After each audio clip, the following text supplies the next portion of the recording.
friend. She's my friend, and we're getting married. My boyfriend. We are getting married on November 28th. Can I introduce you to Mike? No. Mike. That's it. And I would sit there for like 3 hours talking to them before I realized I can't believe I've been talking to my cats for 3 hours, you know?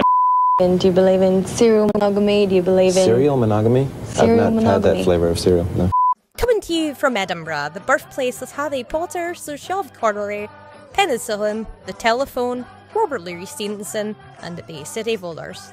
It's Trilling Musical Fire, and here's your hosts, Stephen and Paul Nicholson. Okay, welcome to Trimming Musical Fat, the podcast where we trim albums that are too damn long. I'm Stephen Nicholson. And I'm Paul Nicholson. And thank you for joining us as we take our invisible scissors to the 2002 album from the Red Hot Chili Peppers, By the Way. What's going to make the under 50-minute single vinyl TTMF supercut of the album? The Zephyr Song, Universally Speaking, Throw Away Your Television, Minor Thing? Keep listening to find out. And we'll also find time to do regular features like Joke of the Pod, Tale of the Tape, Critical Reception, Trim the Top, archive interview clips, we'll revisit the year of release, and the final questions. Red Hot Chili Peppers are heading back to Australia with special guest Papa Roach on their first ever visit. Don't miss Red Hot Chili Peppers and Papa Roach live in concert. Get your tickets now. So you'll note that Paul and I are not taking the journey to look at this album alone today. We are joined by our friend Ross Braidwood. Okay, so we are talking Red Hot Chili Peppers today. I'll maybe start with you, Ross. What's your level of fandom? Probably not as high as anybody else. I think it's probably a good example of love, brilliant album, a band I like but don't love. Okay. So there's probably a few others. Yeah. Nothing comes to mind now, but I've probably got others where I've maybe only got one album with theirs. Yeah. Of a band or an artist that I like but don't love. And it's just an album movie. Like this is probably a great example. Was this the first Red Hot Chili Peppers CD or record you ever bought? The first one I bought. And then just recently I bought Californication. Right, which is good. Based on the singles. Mm-hmm. And again, we'll come to it, but it's a different sounding album to this one. Yeah. And there's probably the reason why I love this album. It's a brilliant album anyway, but there's reasons for it. So I'm not a huge fan. I've never seen them live. Yeah. But if they were to do this album live, I'd do that. Yeah. I'd definitely do it. Okay. Paul, what's your level of fandom? So probably the first time I heard the Red Hot Chili Peppers was on the Pretty Woman soundtrack. Yeah, so that was probably the first time I'd heard of them. But awesome. Probably like Under the Bridge, Blood, Sex, Sugar Magic, and all that time. What was the first thing you bought? The greatest hits. Not the 80s one, but the one from 2000, maybe just after this album actually. 2002, the best of. And what about you? Yeah, I mean, in terms of fandom, yeah, kind of casual fan, don't own anything. You know, I like a lot of their stuff, some stuff I'm less keen on. And I think the first thing I ever bought was when Under the Bridge was re-released here. I think when it initially came out, it wasn't a big hit. And then I think it became maybe a #1 in America. And it got re-released here and done really well. So that was the first thing I bought, yeah, Under the Bridge CD single, 1992 or something like that. Yeah, that's right. Well, the Under the Bridge re-release was good because you got Under the Bridge on it, but there was also a version of Give It Away as well, so it was like 2 for the price of 1. So yeah, it was good. It was good value. This is Eric Paul Johnson from Face the Music, an Electric Light Orchestra song-by-song podcast. And you're listening to Trimming the Musical Fat. Oh dear. That wasn't my fat I trimmed. It's the tale of the tape. So, By the Way is the 8th studio album by American rock band the Red Hot Chili Peppers and was released on July 9th, 2002 on Warner Bros. Records. The lyrical subject matter vocalist Anthony Kiedis addresses in By the Way is a divergence from previous Red Hot Chili Peppers albums, with Kiedis taking a more candid and reflective approach to his lyrics. Guitarist John Frusciante is credited with writing most of the album's melodies, backing vocal arrangements, bass lines and guitar progressions, therefore changing the direction of the recording dramatically. His warm, understated guitar work and his doo-wop style vocal harmonies are king this time round, and I say amen to that. There are 16 tracks on the album, and the album is 69 minutes in duration, which means we need to lose at least 19 minutes today. There were 4 singles released from the album, and they are, by the way, the Zephyr Song, Can't Stop, and Universally Speaking. So Paul, what was the critical reception to the album? The album received a positive response from critics who praised By the Way for its melodic, multi-layer and textured styles. AllMusic's Zach Johnson said that the album was sophisticated. The Peppers have not sacrificed any of their trademark or any of their passions for life, universal love and of course lust. Rolling Stone called the album insanely melodic and a near perfect balance of gutter grime and higher aspiration, comparing it to other works such as the Beach Boys album Pet Sounds. However, the praise was balanced by certain critics. Blender considered By the Way to be an indistinguishable sequel to Californication, calling it Californication 2. It further criticised the Chili Peppers for not varying their style and remaining extremely similar in sound. Jamie Lowe of The Village Voice panned Kiedis' lyrics as absolutely baffling. So the album sold 9.4 million copies, which was 7 million less than its predecessor, Californication. So the album went to number 1 in the UK and number 2 in the US. It went 7 times platinum in the UK and 2 times platinum in the US.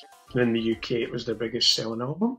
Red Hot Chili Peppers, the new album, By the Way. Standing in line to see the show tonight and there's a light on. Fly away on my Zephyr. Can't stop the spirits when they need you. Mob tops are happy when they feed you. J-Butterflies and 4 times platinum, 3 hit singles. Nothing can stop the Red Hot Chili Peppers' brand new album, By the Way. Out now. So the top 5 selling Red Hot Chili Pepper albums worldwide are at number 5, One Hot Minute with 5.85 million sold. Number 4, Stadium Arcadium, 4th with 7.13 million copies sold. At number 3 was this album, By the Way, with almost 9.4 million copies sold. At number 2 was Blood Sugar Sex Magic with 14.43 million copies sold. And the number 1 selling Red Hot Chili Peppers album of all time worldwide is Californication with 16.27 million copies sold. Pleasantly surprised at how many records they've sold. Yeah, I'm really surprised. The number in millions. I know they're a big band, but your Californication, 16 million. Yeah, I mean that's unbelievable. Up, that's getting towards like Draw Your Tree and all that kind of stuff. You know, so it just shows you though because to sell 16 million albums, you have to be worldwide. You have to have fans everywhere. And I think that's the thing. It's not just an American thing. You know, it just shows you. Yeah, I'm really surprised actually. But yeah.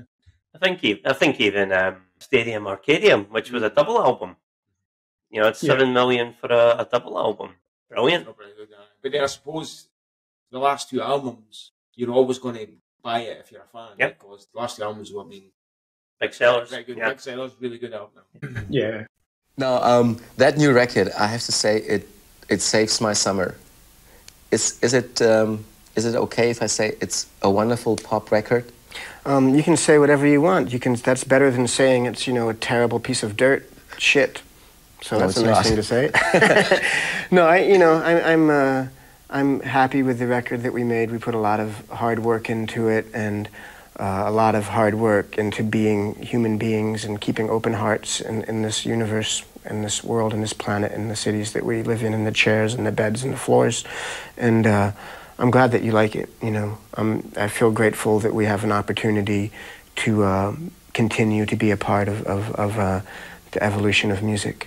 Okay, by the way, it's time for us to trim the talk, the feature where we're all asked the same questions and have to answer them all in under 3 minutes. So, gentlemen, are you ready? 3 minutes. Describe Red Hot Chili Peppers in 3 words.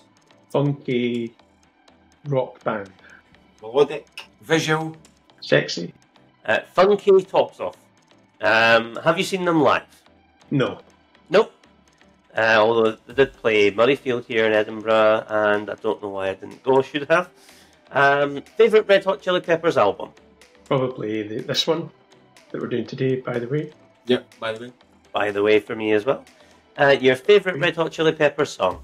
Baking the Way, is it? That one? Scar Tissue for me, from Californication. Favourite Red Hot Chili Peppers member? Flea. John Frusciante. Yep, I'm same. I go with John. What were you doing at the time of the album's release? 9th July 2002, I was going on holiday to Cabron. Would have been working, maybe going on holiday. Well, I remember just being very unhappy with my work, so I'd been moved into training in April, and they asked me to go back doing my old job for 1 month in Morningside. So I just remember being very unhappy at them asking me to do that. And this just so happened this album had come out at that time, so that was my soundtrack for driving to there and back for that month. So that's when I first heard the album as well, yeah, in the car. And Paul, when did you first hear the album? A month ago. It would have been when it came out, I think, because I think the singles kind of grabbed me first, so I think I bought the album fairly soon after. And I think after that, it was kind of soundtrack to when I went travelling to Australia and New Zealand. So 2003 was really more the year of it. I think of it. I think it was a 2003 album, weirdly. Okay. Favourite track would be probably Zephyr Song. I would probably have a joint favourite, which is Zephyr Song and Universally Speaking. Your least favourite track? Probably the last one. Venice Queen? 1 minute remaining. Yeah, that one. Throw Away Your Television. Okay. I would go with This Is the Place. And Paul, your album rating out of 5? 4. 5. 5 for me as well. Yep, absolutely. So thank you for that, gents. Game over. So let's talk about the album in general terms. So maybe, Ross, what are your thoughts on it? I always felt myself from pretty early on, it's a 16-track album, but for me, the quality of the songs never really dips that much. To put out 16 songs all in the one.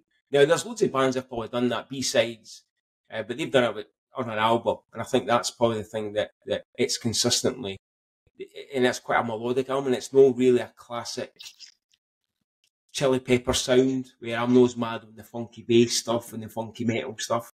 It's not really my thing, hence why one of the early albums I bought for maybe 80 or 89, just wasn't for me. So this album has always been, it's more a pop album, I think. And there's melody, I think you mentioned there with John Frusciante was getting involved with the melodies and all. It's quite a melodically rich album. Yep. There's still a bit of funky bass in there, a couple of the songs, but it's just a wonderful album, and it's 20 odd years since it's been out, so I've always gone back to this album. I've had it in CD for years. I keep going back to it to say, right, is that album still as good as I remember it? And it's like, there's other albums I've got as well. I keep going back to it. I still love it, and this one. And again, listening to it recently. So it's just, from start to finish, I think this opening track and the last track, they're perfect, hence why I kept them as they are. Moved around the other songs, but I think it's just really well kind of programmed the songs in order, they all kind of complement each other. So yeah, and definitely looking back in the last couple of weeks, it is a classic album for me. It's definitely a classic album and one of the finest albums for the 2000s. Yeah, great. Actually, it's one of my all-time favourite albums. I absolutely love it, and I totally agree with what you're saying. The standard, the song writing on it, and the production, the playing, everything on it is so high, and I love it. I think it's perfect as it is. And for me, I mean, we talked about John Frusciante, the guitar player, and he had kind of come in and out of the band over the course of their career. So I think he had maybe left them after Blood Sugar Sex Magic, and then came back for Californication, and was obviously still in place on this album as well. And for me, he's kind of the hero of this album, because he's the one I think that's taken him into having this sound. And it's just, obviously, naturally enough, the guitar on it is sensational, but it's just got a vibe, the album. It's just this kind of life-affirming vibe, just the harmonies on it. The songs make you feel better having listened to them. That's how I think about this album. It just makes you feel better. And yeah, it's a rare exception where I feel that extended runtime, was it 60 minutes, whatever it is justified. Yeah, it's justified because there's not a bad song on it, really, for me. What about you, Paul? Yeah, well, I only really knew the compilation albums, really, and the singles. But I was really pleasantly surprised when I listened to this album just how much I liked it. And I recognised a lot of the songs that I maybe didn't think I knew as well. And I think what's good about it, like what you're saying, is the melody, and that's what I love about the album. It's maybe more commercial, maybe, than this sort of funky bass. But it's just a really good album because it's got all different types of music. It's really eclectic.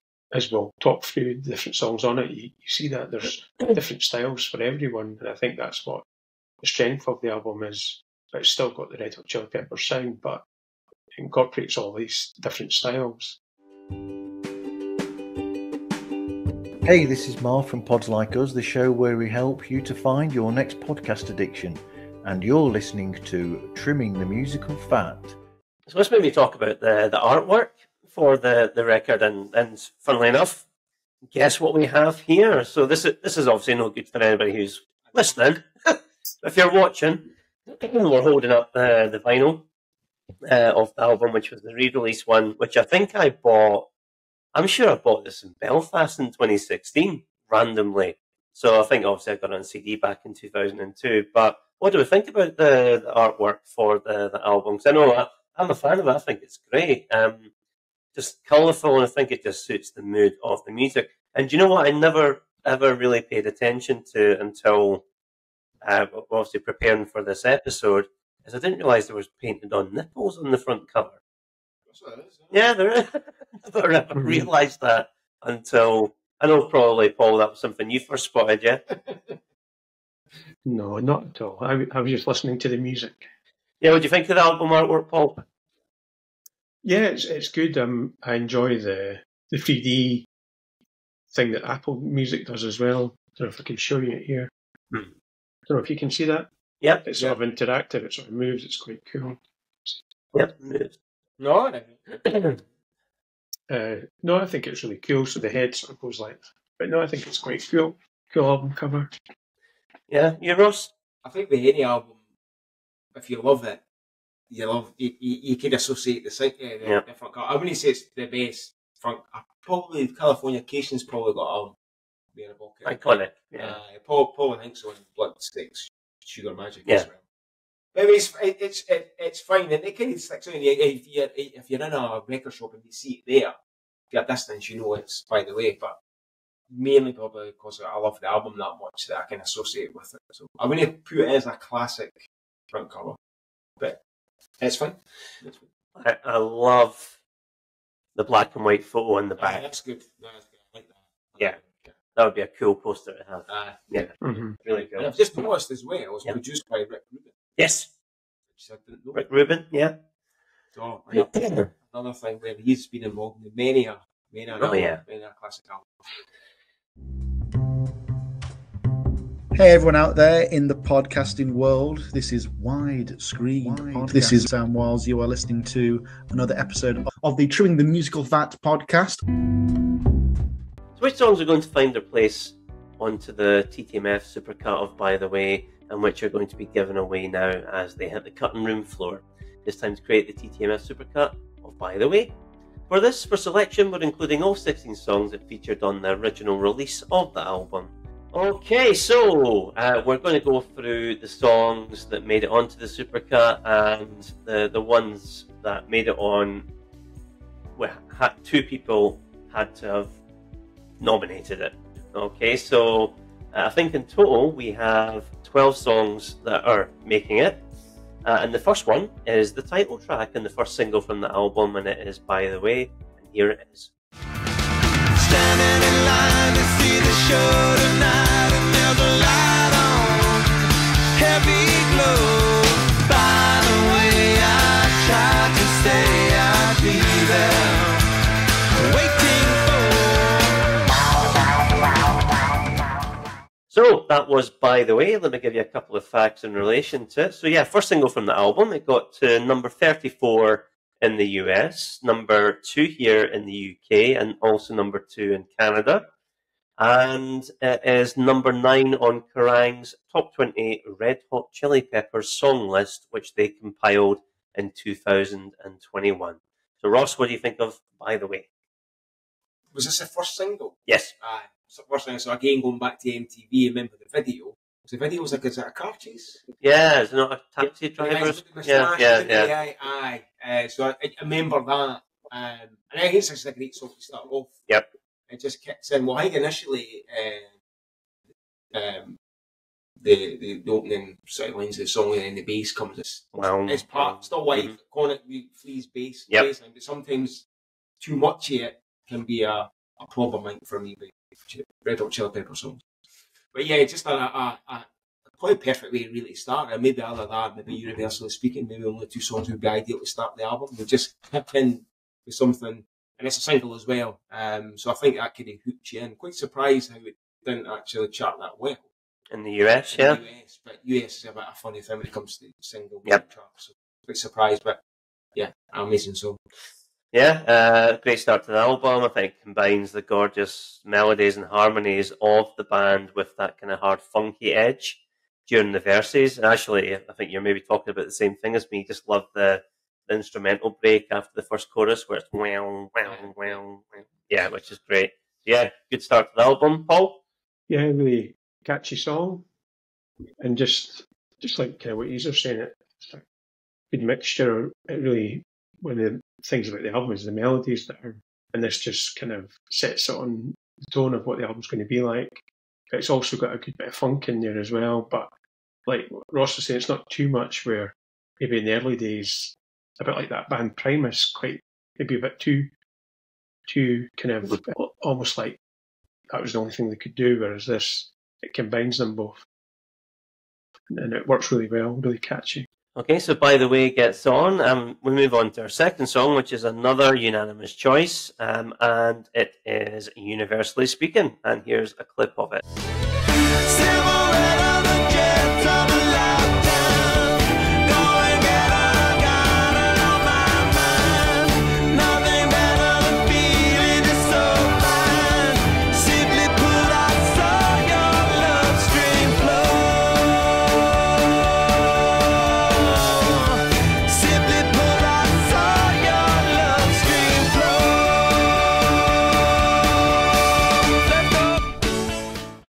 Okay, so that was Universally Speaking, which was the 4th and final single from the album, but was only released in Europe and Australia, and it got to 27 here in the UK. So I'll maybe kick us off on this one. So yeah, I'll have the song, my joint favourite on the album, and I'm positive I've seen the band when this album came out. I'm sure the band went on Jules Holland, which for those that don't know is a long-standing music show here in the UK, where bands come on and either get 1 or up to 3 songs depending on their status.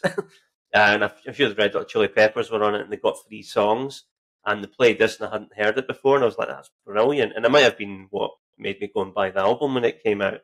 So yeah, brilliant song.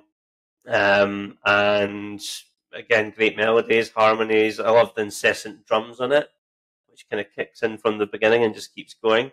Yeah, beautiful song. Ross? I said again, it's just got that right from the very start, that driving beat, boom, boom. It doesn't really kind of stop. But again, it's a mid-tempo. That's right. Definitely a single. Yep. But maybe it didn't do that well, maybe based on it was a 4th single at that point. And I can maybe understand why they chose it ahead of it. But yeah, probably the closest pop song they probably got. Mm-hmm. Definitely on the album, I think that would probably be the kind of pop song that if you weren't a Red Hot Chili Peppers fan, you might like, if you actually heard it as a single. So yeah, excellent track. And I'd say could have easily, by changing the track listings, could easily have been the opening track, because I think again it hits you. But yeah, one of the finest songs. Oh, brilliant! Yeah, really good. Arguably one of maybe the best song on the album. Just really good melody. Maybe sounds like early Beatles. Maybe like the melodies. Maybe kind of, I don't know, maybe Rubber Soul, something like that. It's just really catchy and just really grabs your attention, and a bit like what the person who was reviewing the album said about Pet Sounds. The melody is really high, and this kind of goes into that melody really quickly, but really good, very good song, one of their best. Okay, so we'll move on to the third track, and this is one which wasn't unanimous. I think Ross and Paul, you picked it, I didn't, and it is Dozed.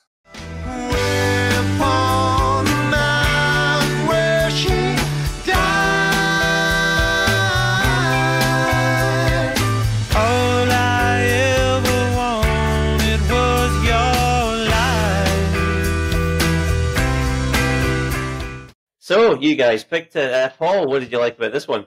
Really good song, and like saying, kind of, in some ways you think the song's going nowhere, and then the chorus comes in, and it's really catchy, and almost like a bit of falsetto as well in there, falsetto vocals, and just showing a different string to their bow, but finding something catchy that grabs you, that you maybe aren't expecting. You're thinking, oh, it's just a run-of-the-mill song, and then that chorus comes in and it grabs you and changes your opinion of what you thought the song might be.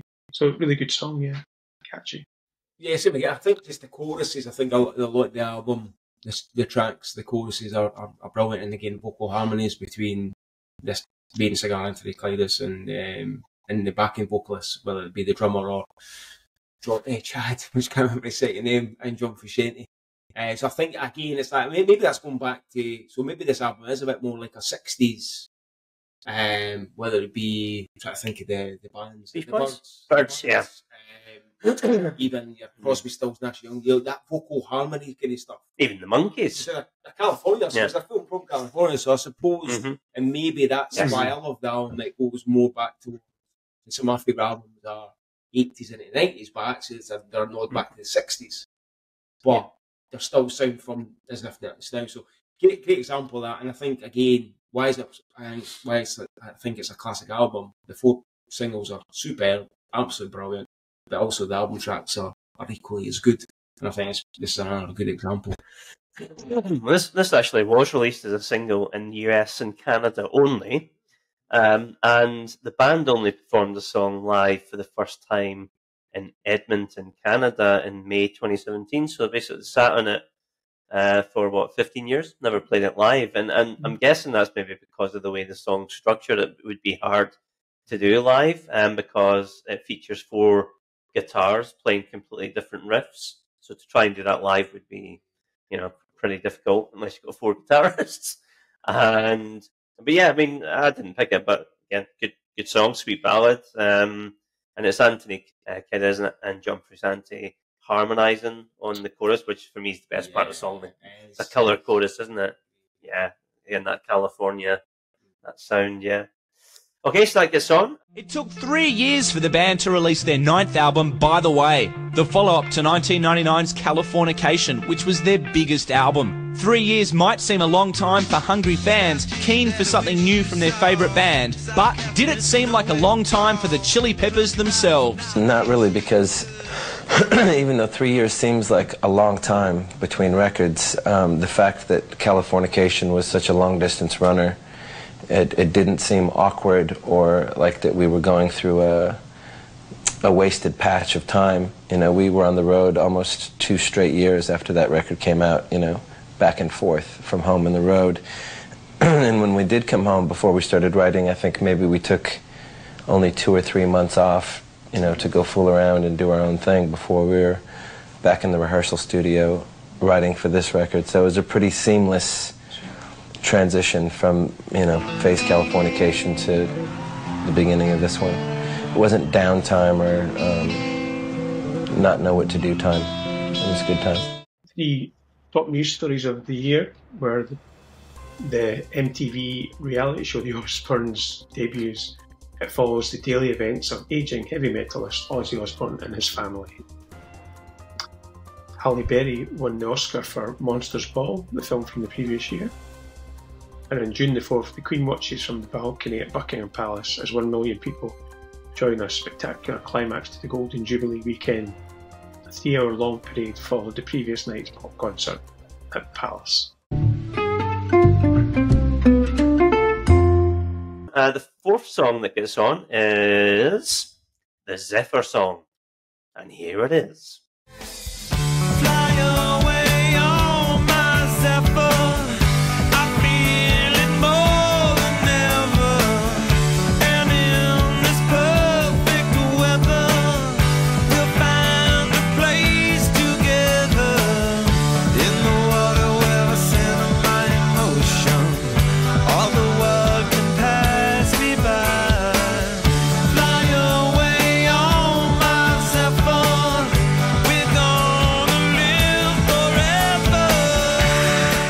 So that was the Zephyr Song, which was the second single from the album. It got to number 11 here in the UK, 49 in the US, and 11 in Canada. And I'll maybe kick us off on this one. So yeah, my favourite song, well, joint favourite song on the record. And I never knew what a Zephyr was before the song came out. It made me look up what it is. And it's kind of to do with the wind, a Zephyr, which then makes sense when you look at the lyrics. And yeah, again, I'm repeating myself, but gorgeous guitar from John Frusciante, the fabulous harmonies again throughout, and the outro to this song is just amazing. We've got the harmonizing and the guitar playing on the outro is amazing. Love the outro of this, but yeah, an amazing song. A 5 out of 5 song for me. Ross, the game's a single. So probably, yeah, maybe this is probably that's the universal speaker of the kind of pop songs. In terms of just a more melodic, more radio friendly. But yeah. In a good way, radio friendly music pop music is great. It doesn't always have to be 8-minute, solos and all that kind of stuff. It's good when it's just like a proper 3-minute pop song, which I think generally, this is a relatively short song anyway, one of the shortest songs in the album. And again, a video. So I think the video, I'm going to keep going back to all the video, because I can't remember Universal speaking in the video, but for this one, I think it's just Anthony Kiedis, I think. It's all like wee bit psychedelic, maybe. I'm just trying to remember, it's just coming to mind. But yeah, great song. Again, it's just another example of melodically rich song. And yeah, great single. Possibly the best song on the album. It's just really catching it. Also, aside from like sort of mid to late 60s California sound, it sounds a bit like late 50s doo-wop, maybe a lot of the bands, because I love that music as well, and it sounds a bit like that sort of late 50s stuff as well, and just that melody. And I think a lot of these songs are quite peaceful as well. You can imagine just lying in a hammock with that one in the background, it's just quite peaceful, which is quite unusual for that type of music, you would think, but actually it's quite peaceful. It's nice. Yeah, agreed. So that was a unanimous choice. Our next song is also a unanimous choice, and it's another single, and it is Can't Stop. Addicted to the shindig, chop chop, it says I'm gonna win big. Choose not to life of imitation, distant close into the reservation. Defunct the pistol that you pay for, this punk the feeling that you stay for. In time I want to be your best friend, Eastside love is living on the West End. Okay, so Paul, we'll maybe stick with you. Can't stop talking about this song, can you? I can't, no.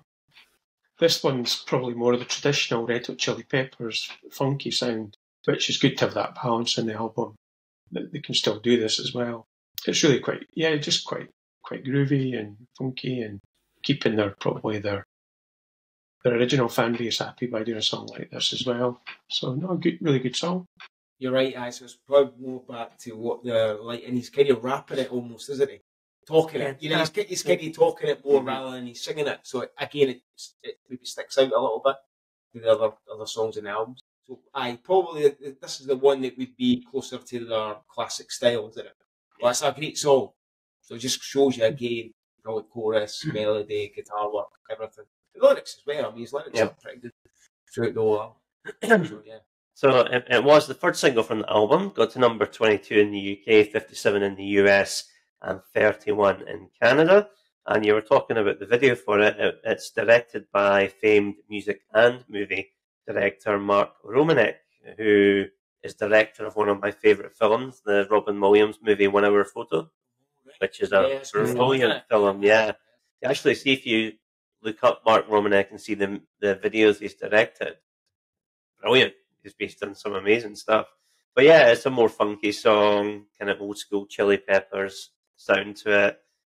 Very much so in the verses, but you've got the kind of great release of the chorus, which makes the song. And it's one of those songs which actually I enjoyed more once it became a single.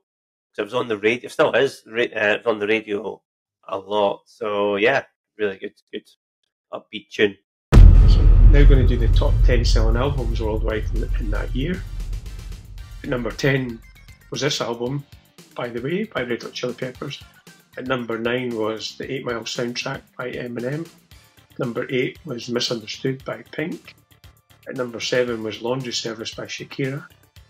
At number 6 was Nellyville by Nelly. At number 5, one of our favourites, A New Day Has Come by Celine Dion. At number 4, Up by Shania Twain. At number 3 was the compilation Elvis's 30 number 1 hits. At number 2 was Let It Go by Avril Lavigne.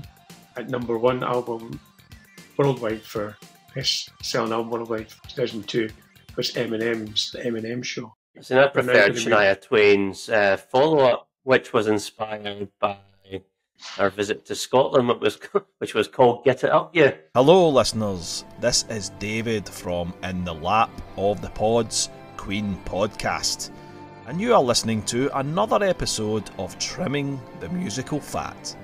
Slanjava. So, which brings us to our 6th song, and it's another unanimous choice, and it's Midnight.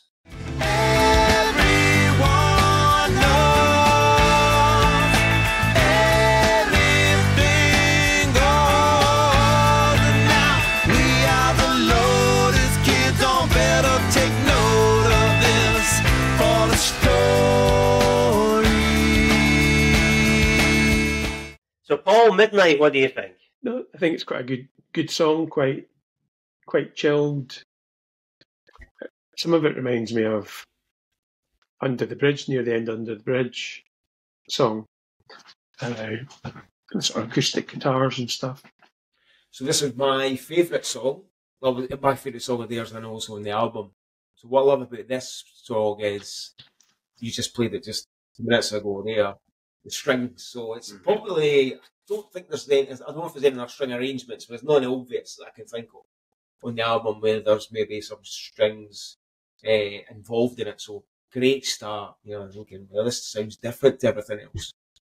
And then once the drums kick in, and it's like a police siren, or it sounds like a police siren. So there's just a couple of things always in the back of your mind. Oh, this sounds a bit different. And it's one of these songs, the chorus at the end, it just keeps going and going and going. I think it's one of the ones where I think it feels like, because I love the song that much, you'd want it to go, keep going and keep going. But it's just a wonderful song, and I mean, it's just a great example of album track, classic album track. Yeah, we would definitely be up there, one of my favourite album tracks all time, and that's again adds to why the album's so great. So yeah, perfect song. And again, it's just a bit of replication of the other songs in the album. Brilliant chorus, brilliant melody. Yeah, so it was a love song for Anthony Kiedis' girlfriend, and about addiction.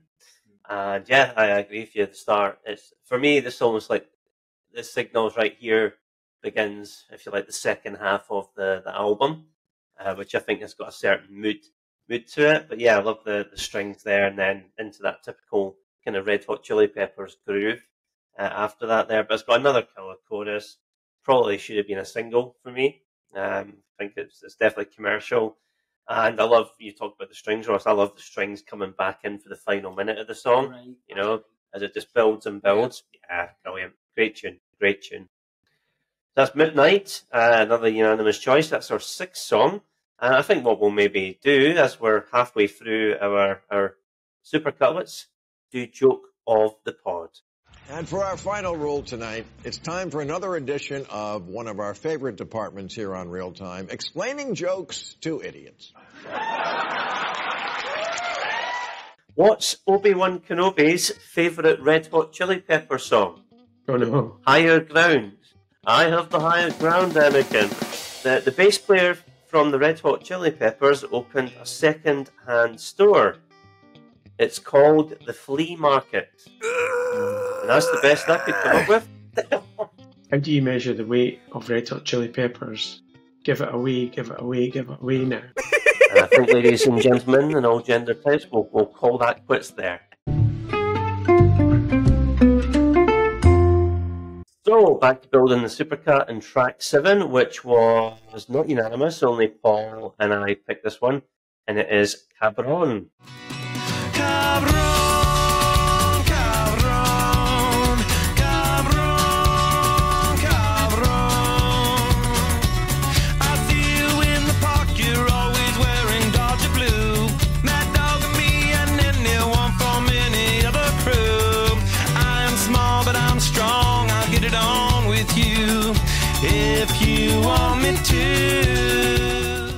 Okay, that was Cabron. And now, I didn't know this until yesterday. And either you guys know what Cabron actually means? Nope. Well, it's not, you know, if you're going Cabron, it's actually a Central American swear word. What does it translate to? There is, and we'll maybe not go into that on this family-friendly show. Yeah. Tell me off. But yeah, I'm really kicked off in this one. So, but for me, this is just a very. I love the opening of the song. Just that kind of crystal clear, simple, beautiful acoustic guitar riff and the build up to the song proper, and it's almost like a Latin-esque type groove. Once you get into it there, it's different to everything else on the album, so it is quite unique. And again, I'm going to sound like a broken record, but great guitar, especially the solo on it. I love the solo on this track, harmonies, chorus, perfection, love it. Paul?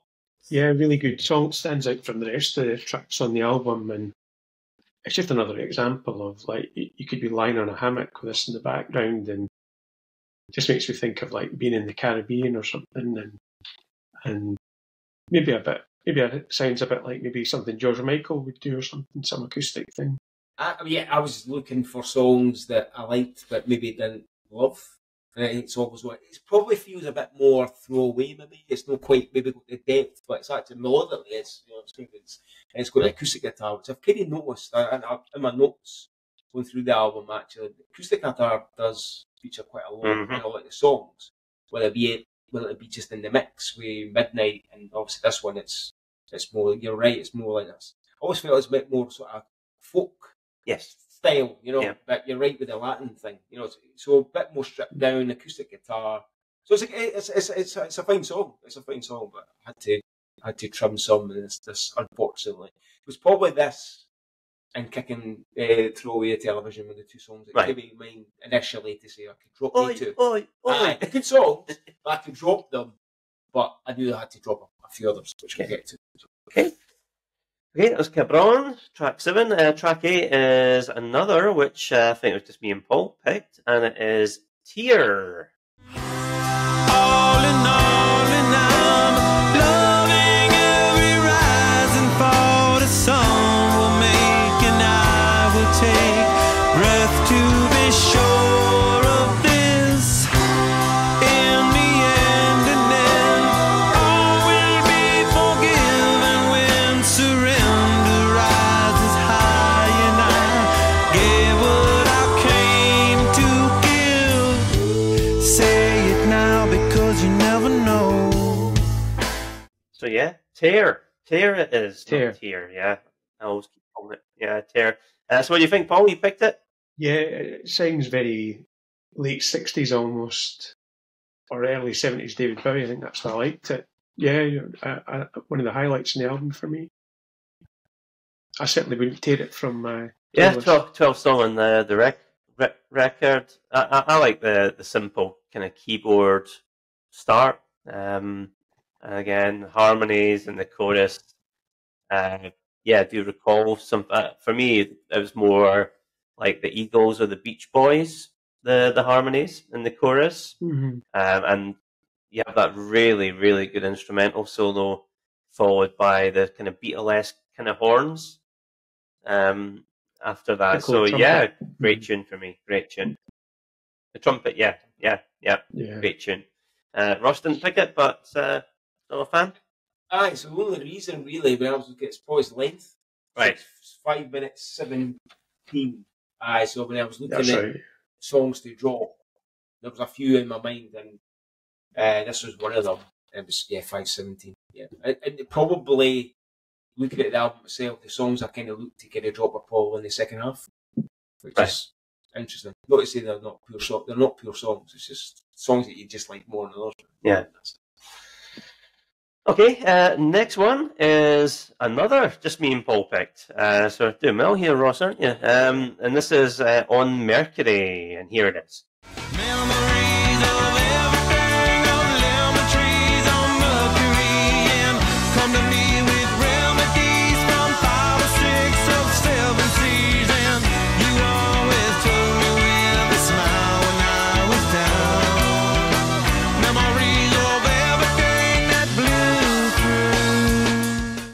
Okay, so that was on Mercury, and yeah, I suppose it's another Latinesque type song, great chorus, nice repeating mariachi, can never say it. Mariachi, even, yes. Repeating mariachi trumpets on it, which I like throughout it, which makes it quite unique for the album. And it's got a really great bridge from the verses to the chorus, so yeah, big fan of this song. It's good upbeat song. Imagine dancing to this on the beach. And in your speedos. In my speedos, that's right. My mankini. There's a bit of ska in there. It sounds a bit like No Doubt, actually. I think there's bits of it that sound, but it's just a good fun upbeat tune. Yeah. Yeah, you're right. Got a bit of a ska element to it. Yeah. It's got a harmonica in it as well. I think it's got a wee bit of that. So again, what like about the album as well? There's wee things that are in there, different instrumentation maybe as well, which I think always adds to an album as well. You've got variety, rather than it's just like a guitar album. There's stuff. So that's the thing that comes to mind. Yeah, but I dropped this as well. But again, I was just looking at runtime. It's not the longest song, and I do like it. And again, it's got a brilliant chorus again. Yes. But again, it could have been any from probably, I think I got down to 8 songs, so I knew I had to drop 3 or 4 out of 8. Yeah. So it could have went either way. Okay. Right, track 10 is Minor Thing. And this is one that Ross and I picked. Paul, you did not. You got your bit, pop, Mozart, hot, acceleration, pop, pistol chasing, cat, intimidation.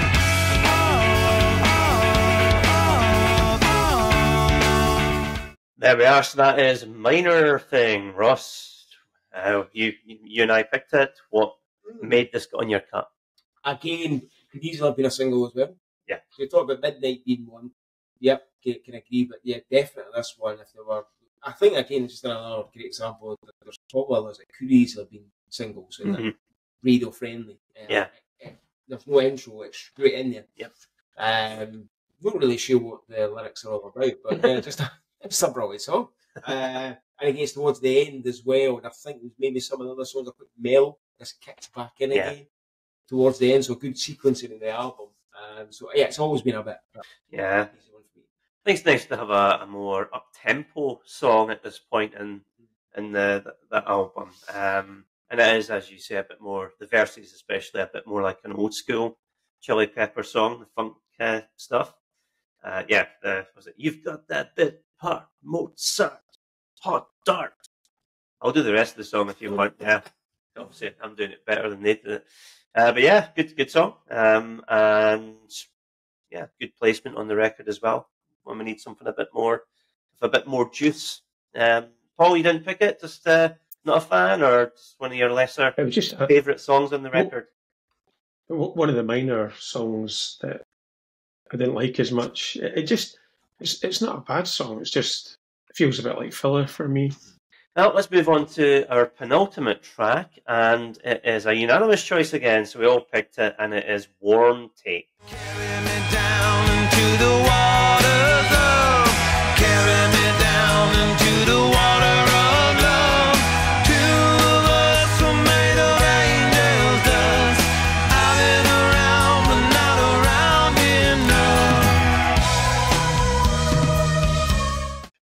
So it's a penultimate song on the album, and the reason why I picked it, again, is maybe a wee bit different, because it's got that a more trippy psychedelic feel to it, especially the opening, and just the overall feel of the song. It's got a brilliant middle eight in it. So, yeah, I've always really enjoyed this song, so it had to get on my cut.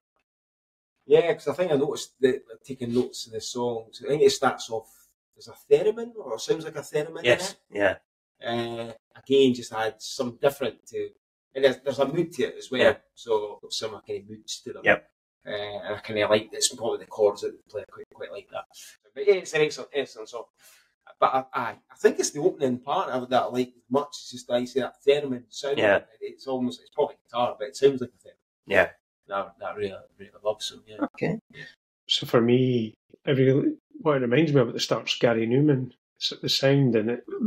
A mixture of that and maybe Strange Days by the Doors, that sort of totally out there, weird sound, like sort of mysterious. That's what's good about it. Highlights on the album for me. Okay, that brings us to our final song, and it was one both Ross and I picked. Paul did not, and it is track 16 on the original release, and it's Venice Queen. And here it is. We all want to tell her that we love her. Venice gets a queen, best I've ever seen. We all want to kiss her, tell her that we miss her. Alright, so here's a fact in relation to the song. So Anthony Kiedis wrote the lyrics as a farewell to his rehabilitation counsellor, Gloria Scott, who had passed away from cancer. And if you actually listen to the lyrics, you can tell it's all about him obviously going into rehab, meeting her, and what he's done for her, and what people thought of her, loved her. So actually, when I found out and you really listened to it, it actually does give that little bit extra meaning when you listen to the lyrics.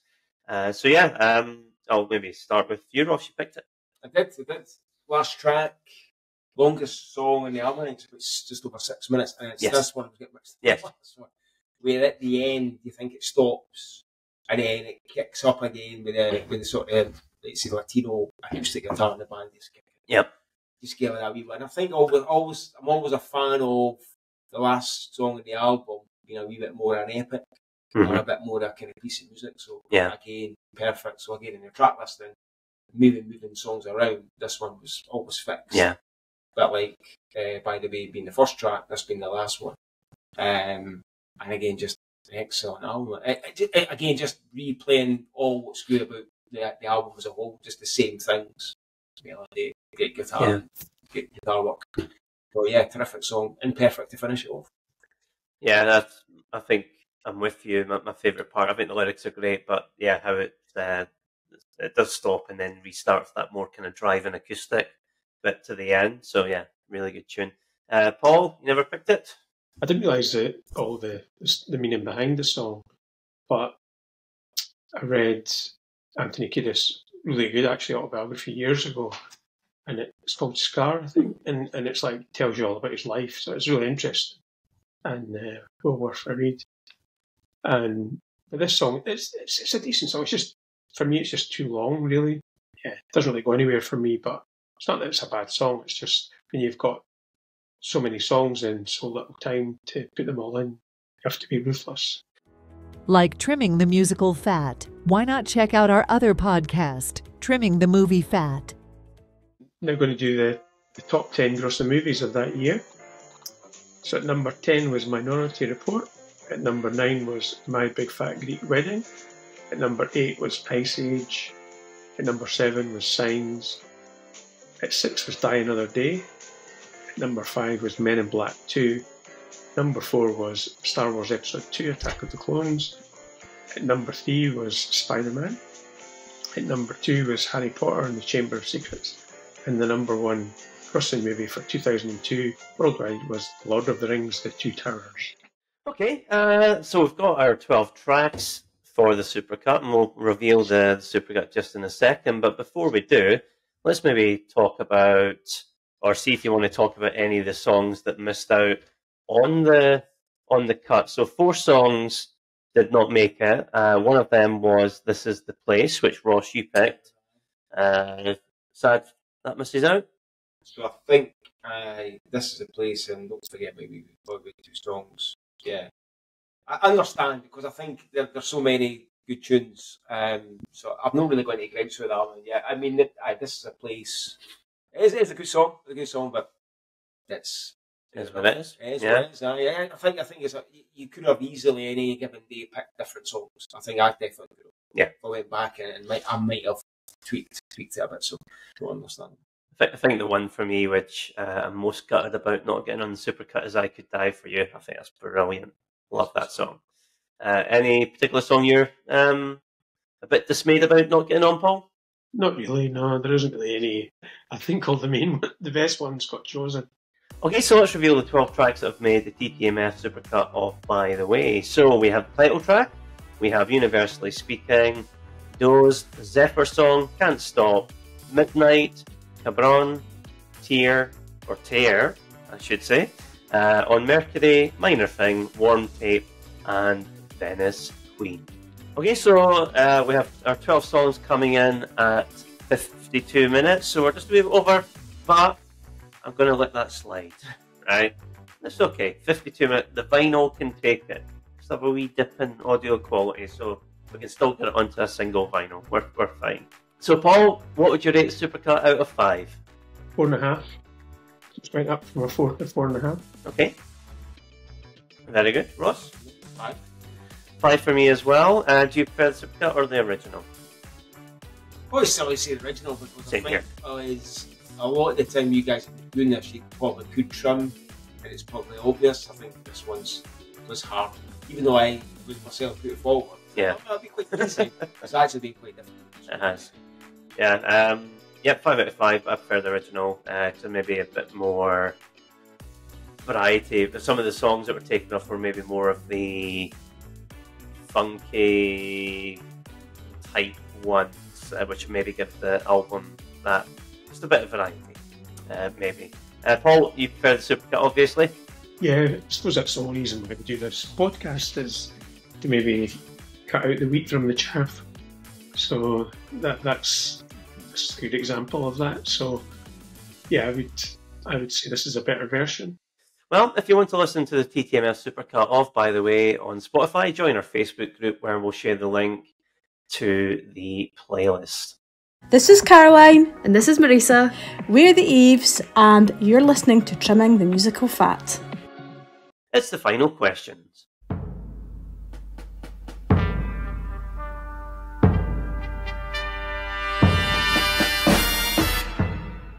Okay, to preserve their mystique and legend, when would it have been the best time for the Red Hot Chili Peppers to retire, or are you happy they are still ploughing on?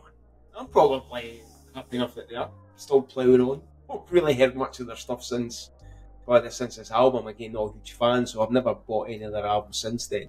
Maybe stayed in Arcadium or any other album. I didn't know the last time they released an album.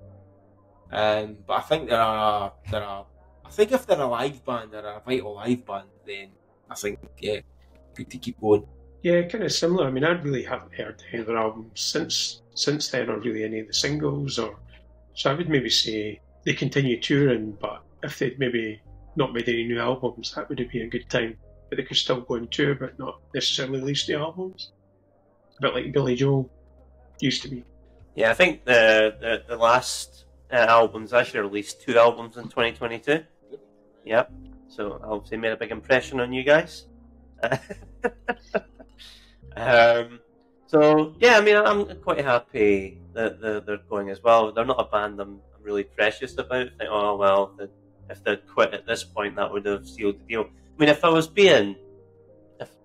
had to be pinned down to when it would have been the best time, I would have said after Stadium Arcadium. And the reason for that is it's a double album, and it's actually probably a good one to do a future show on. I mean, I've not listened to Stadium Arcadium in years, but I don't remember there being a bad song on it for a double album. again, you could make, like most double albums, you can make a big argument that it would have been stronger as a single set. But yes, I mean, if they went out on that, then you've went out on a really strong double album. They're obviously incredibly popular. I think their popularity in terms of sales does dip after that album. So in terms of popularity and maybe musically, that might have been the best time to hang up their hats as a recording unit. But I still want to see them live, so I'm glad they're still going. And I did say that as well, and I think if they are still playing live, we've got a chance maybe they might do this album. Yes. When fans do it, you know, and I think that would be amazing to hear. Okay, so final question then. What do you reckon Rolling Stone, I think 2 years ago, 2022, they compiled the top 40 Red Hot Chili Pepper songs of all time. So what do you guys reckon was number one? Ross? Under the Bridge. Under the Bridge, okay. Paul? I think it's too obvious to be that. Zephyr Song. Yeah. Zephyr Song, okay. I'm gonna guess it's Scar Tissue. Okay, I'm gonna guess Scar Tissue. Let me just go through the top 10. So number 10, Soul to Squeeze. Number 9, Parallel Universe from Californication. Number 8 was By the Way. Number 7 was Under the Bridge. Number 6 was Other Side from Californication. Number 5, Snow Hey Oh from Stadium Arcadium. Number 4 was Give It Away, Give It Away, Give It Away Now. Blood Sugar Sex Magic. Number 3 was the Zephyr Song. Number 2 was Scar Tissue. Californication. That is Californication. Yeah, Californication. I'll have to listen to that album actually. I haven't listened to that. I've heard the singles. I need to listen to the album, Californication, because that was their biggest one. Californication. Good video. There's a couple of songs on that top 10 showing Californication. I remember what the song was at. Yeah. No, I must give it a listen myself. I don't think it's as good now. But, I mean, Californication, that fish are a great song. So there we are. Californication, the winner. Probably video. Yeah, great video. Yeah, it's like a PlayStation 2 type character or something, yeah.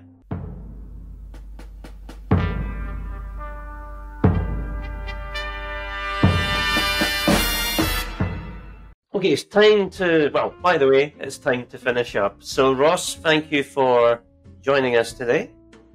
Thank you. Thank you. Okay, thanks to you for watching and or listening, and until next time, keep trimming. Trimming the Musical Fat podcast is a Stephen and Paul Nicholson production. Contact us via voicemail by going to anchor.fm/TTMF/message, or tweet us at Musical Trimming, or email us at trimmingthemusicfat@gmail.com. Keep up to date on the show by joining our Facebook group or visiting our website www.trimmingthemusicalfat.com.